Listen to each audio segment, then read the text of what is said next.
পারে না। আর কি বলবো আপনাদের, আর কিছু বল, আর কিছু না, জানার আছে? বেশ ভালো হবে, বুঝছিস না, শারীরিক ভাবে হ্যাঁ, অক্ষমই তো। হ্যাঁ, ও আমার মানসিক শারীরিক কোনোভাবেই শান্তি দেয়নি। উনি হচ্ছে একটা চোখ ফুড়া কুলু। ওনার জন্মটা মনে হয় সাইয়া সাইয়া হইছে। স্ক্রিনে যে মাইয়াটা দেখতাছেন না, এই মাইয়ার কোনো শরম নাই। ক্যামেরার সামনে কইতাছে আমার জামাই পারে না, এই জন্য আমি অন্য বাতার ধরছি। কি ভাই, বিশ্বাস হইতাছে না? আরে ভাই, এটাই সত্যি।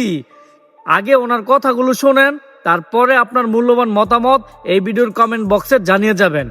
ধৈর্য সহকারে আগে ওনার কথাগুলো শোনেন। খুবই গুরুত্বপূর্ণ কথা বলেছেন, আগে শোনেন। পারে না।